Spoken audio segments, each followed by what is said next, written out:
Assalamualaikum warahmatullahi wabarakatuh. Salam SHMH Sina Hukum Melek Hukum. Pemirsa SHMH yang saya hormati, yang saya banggakan, yang saya cintai sebangsa dan setanah air. Dimanapun Anda berada, kembali lagi dengan Sina Hukum Melek Hukum SHMH, dan kali ini pada video yang ke-352.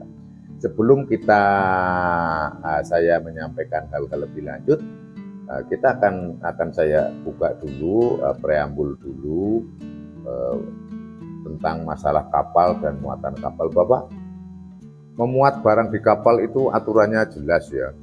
Aturannya jelas itu kalau misalnya membawa barang-barang atau hewan itu kan harus juga, atau tumbuhan itu kan harus ada SAT itu ya, harus ada SAT DN. Kalau di dalam negeri itu SAT DN itu kan. Harus ada melalui juga pemeriksaan karantina, misalnya bawa sapi atau bawa ya ternak gitu kan. Burung juga termasuk loh itu.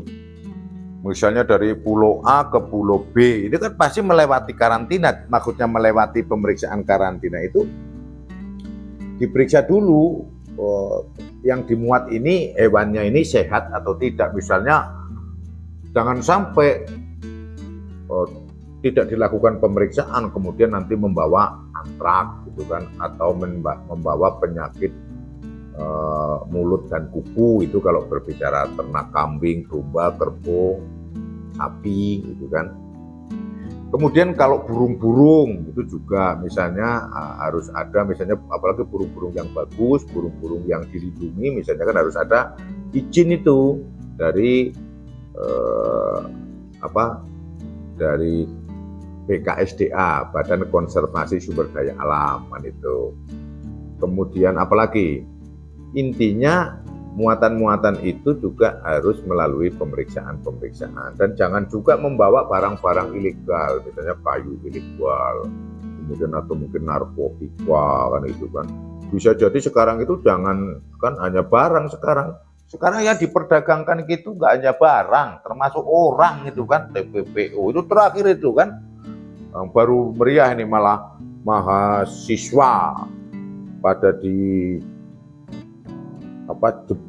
kejebak masuk dalam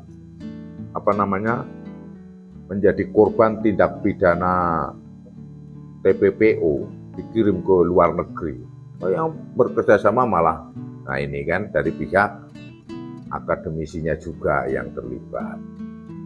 Ya itu tadilah, walaupun berbicara akademisi itu kan ya, tapi faktanya juga tidak selalu itu ya, pasti ada itu kan ya. Idealnya memang kalau akademisi itu pinter, cerdas, baik gitu. Tapi faktanya juga nggak bisa seperti itu. Jadi kalau bagi saya itu, di setiap kumpulan orang-orang baik pasti ada orang yang tidak baik, ya kan. Tapi sebaliknya, di kumpulan orang-orang yang tidak baik, di situ pasti ada orang baik, gitu loh. Nah, ini terkait masalah tadi, hewan atau tumbuhan yang membutuhkan dokumen, kemudian harus legal, bukan ilegal. Nah, ini kan kalau sampai dimuat ke kapal,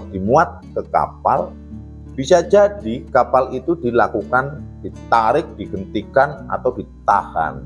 Oleh siapa? Oleh pihak-pihak yang berwenang.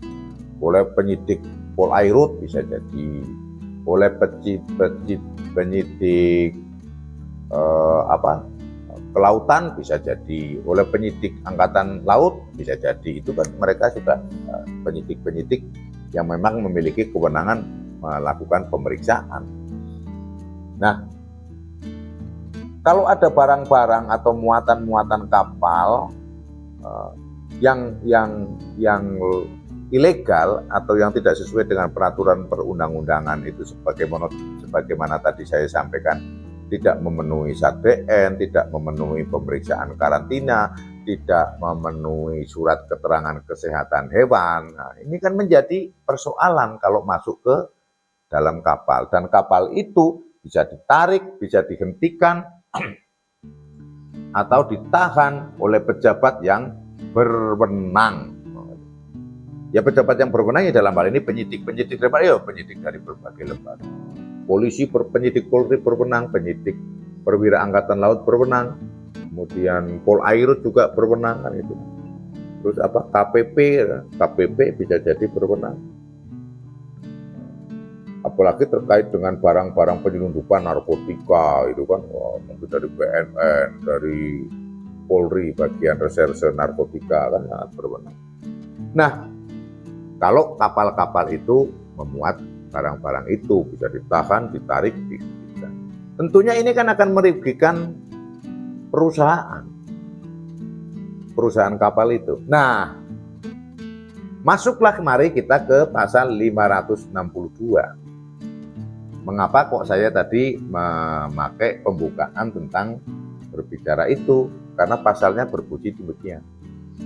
Pasal 562 KUHP baru, Undang-Undang Nomor 1 Tahun 2023 yang akan berlaku mulai nanti 2 Januari tahun 2026 berbunyi pasal 562 ayat 1. Nahkoda kapal Indonesia yang tidak dalam keadaan terpaksa dan tanpa sepengetahuan pemilik atau pengusaha kapal melakukan atau membiarkan dilakukan perbuatan yang diketahuinya akan menimbulkan kemungkinan bagi kapal atau barang muatannya untuk ditarik, dihentikan, atau ditahan. Dipidana dengan pidana penjara paling lama 1 tahun, atau 1 tahun 6 bulan, atau pidana denda paling banyak kategori 3. Berarti 50 juta rupiah.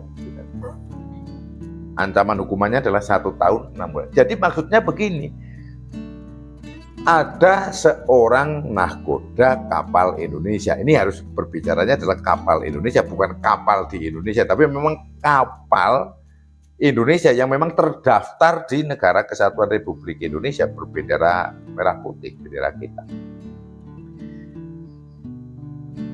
Dia itu di luar keadaan emergensi, di luar keadaan terpaksa, dan tidak sepengetahuan pemiliknya atau pengusaha kapal membiarkan itu tadi, membiarkan ada narkoba masuk. Gimana bro, narkoba sabu berapa ton? Ini cuma 2 ton, udah masuk. Membiarkan padahal dia tahu, malah nyuruh kalau itu ya. Dia tahu gitu ya, pura-pura ngelirik gitu kan. Ada sapi yang tanpa surat keterangan kesehatan hewan masuk, dia dibiarkan. Atau malah justru dia melakukan juga. Membiarkan, kemudian pura-pura tidak tahu lah ini kan, membiarkan.